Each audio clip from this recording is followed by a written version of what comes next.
A saúde começa aqui, onde cada consulta é um passo rumo ao bem-estar.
A atenção primária à saúde deve ser orientada por princípios como primeiro contato, relação de longa duração entre profissionais e pacientes, integralidade, coordenação, abordagem familiar e enfoque comunitário. A APS deve ser a principal porta de entrada do Sistema Único de Saúde e o centro de comunicação com a rede de atenção do SUS. É capaz de ser universal, acessível, humanizada, equitativa e garantir a continuidade do cuidado e a responsabilização.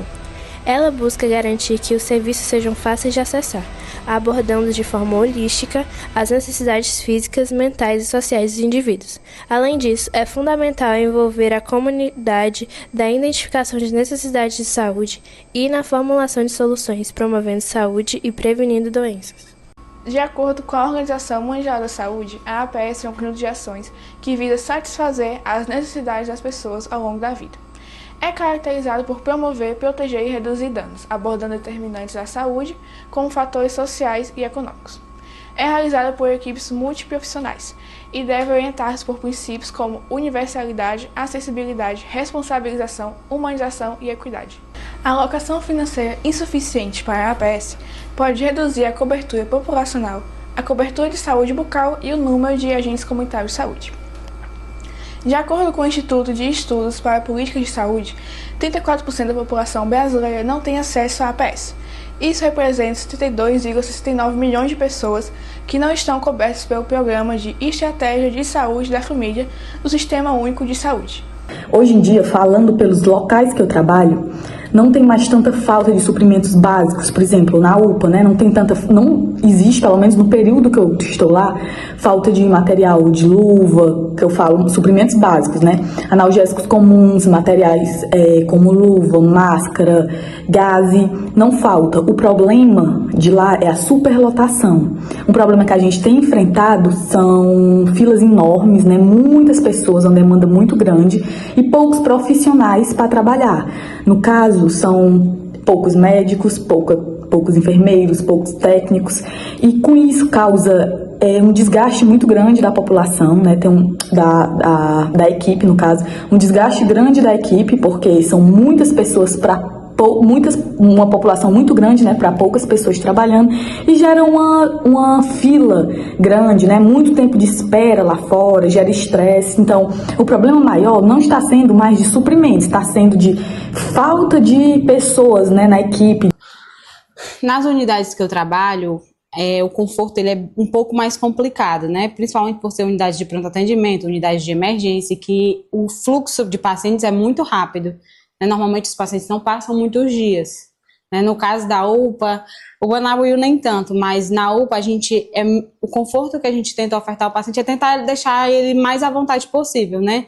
Sempre tentar fazer com que o paciente fique com um acompanhante, pelo fato dele não ter nenhum convívio com alguns profissionais de saúde, não ter conhecimento, então os acompanhantes fazem com que ajudem ele a se sentir mais à vontade, né? Até para necessidades básicas, que eles têm vergonha de chamar a gente, tem os acompanhantes para isso, né? O que eu sempre procuro fazer no meu ambiente de trabalho é tentar fazer com que o ambiente seja o mais silencioso possível, né? Que isso causa também um conforto, tentar evitar essas conversas paralelas e até conversas sobre o próprio quadro clínico do paciente na frente dele, né?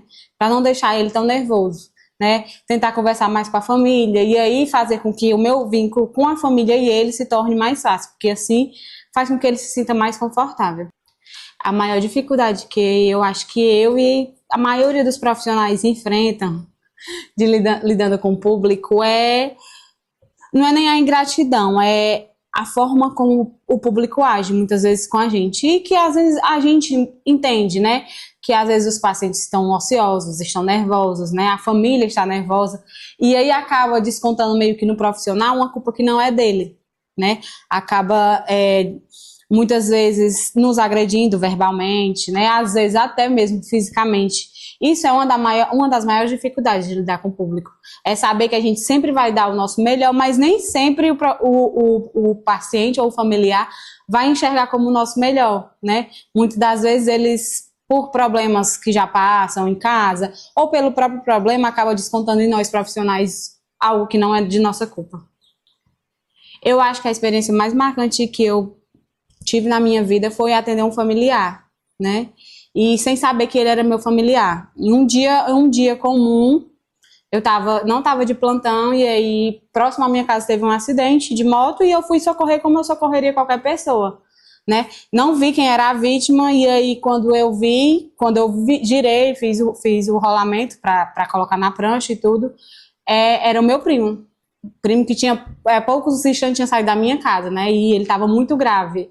E eu tive que aguentar firme para conseguir socorrer ele, levar até o hospital, segurar a mãe dele, que é minha vizinha e tudo, né? Tentar confortar todo mundo e ao mesmo tempo eu saber que ele estava muito grave, né? Eu ter noção de que ele estava muito grave e não poder falar isso para ninguém, tentar manter a calma, né? Inclusive ele passou 3 meses na UTI, hoje em dia ele vive assim, em um estado, vamos dizer, em condições mais complexas do que a nossa, mas ele sobreviveu. Mas eu acho que o meu maior desafio foi socorrer uma pessoa e descobrir que ela era da minha família e tentar manter a calma nesse momento. Graças a Deus eu não tenho muita dificuldade de lidar com o público, não. Apesar das vezes a gente ter vergonha de falar, mas assim, eu me dou bem, eu me comunico bem, me dou muito bem com o pessoal da minha área. A única dificuldade que eu acho, às vezes, é de fazer o cadastro, de contar aquela família em casa. A gente sabe que as famílias trabalham, né? A maioria trabalha.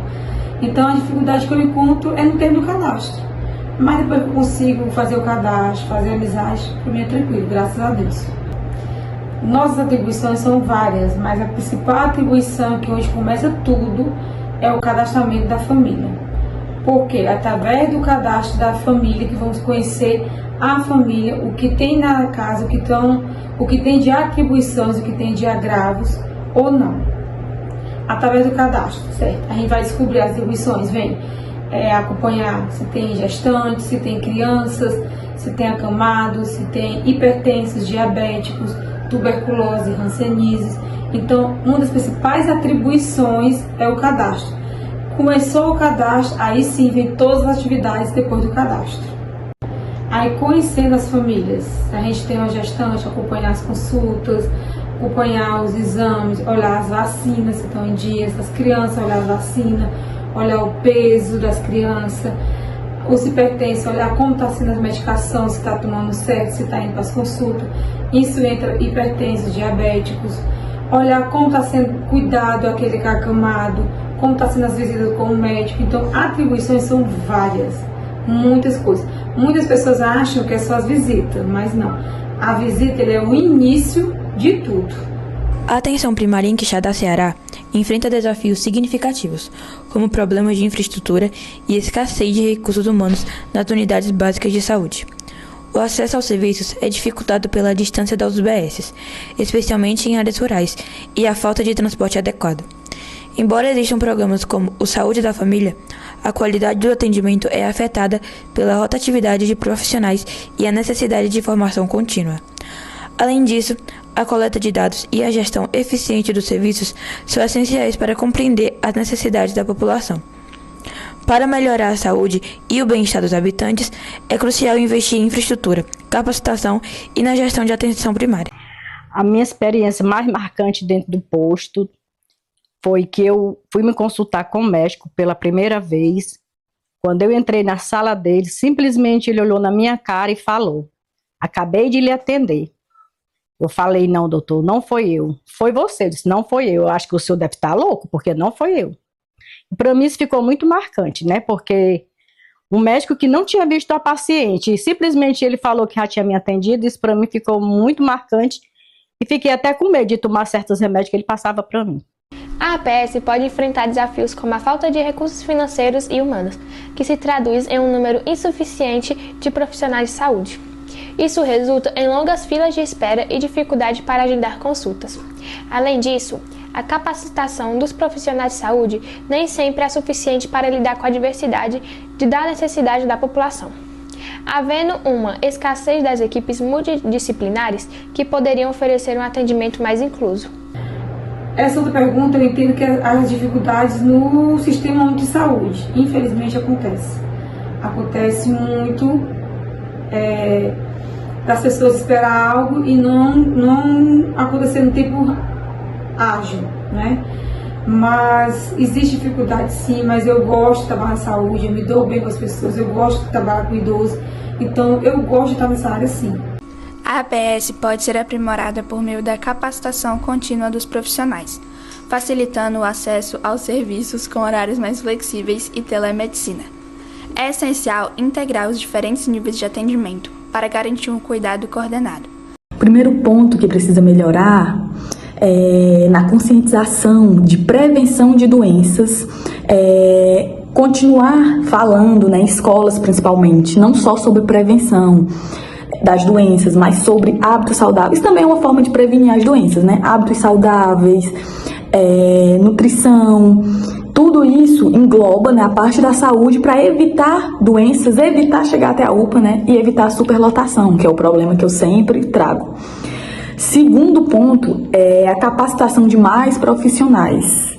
Necessita de uma equipe maior para atender uma demanda grande, né? Que Xadá já está uma cidade em desenvolvimento, né? Está crescendo muito e eu acredito que nessa parte ainda esteja pecando um pouco em relação a poucos profissionais. E o terceiro ponto que eu entro agora, não só de profissionais, é com poucas unidades de saúde, né? Unidades de atenção primária e unidades de pronto atendimento. Então, aumentando essa demanda, como aumenta a demanda, aumenta esses locais, né, a necessidade desses locais. Então, acredito que nesses 3 pontos, melhorando, o Quixadá vai evoluir muito mais. Eu acho que o atendimento do postinho pode melhorar tendo um médico, porque o postinho passa 2 meses, 3, por mais 3 meses com o médico e simplesmente o médico vai embora. Você chega para fazer uma ficha, você faz a ficha, quando chega a hora do médico vir atender, simplesmente ele liga dizendo que não vai vir atender. Então eu acho que isso daí poderia muito melhorar, porque fica muito ruim os pacientes, né? Especialmente para mim, que sou diabética, sou hipertensa, e fica muito chato. O futuro da saúde pública para a nova geração será moldado por inovações tecnológicas, como a telemedicina e o uso da inteligência artificial, que tornarão o atendimento mais acessível e eficiente. A medicina personalizada, que é baseada na genômica, permitirá tratamentos mais eficazes e preventivos. Além disso, a saúde mental ganhará mais atenção, com maior acesso a recursos digitais. A atenção primária à saúde é o coração do sistema saudável. Cuidar é a chave para um futuro melhor. Assim, toda cautela se inicia quando damos uma simples atenção.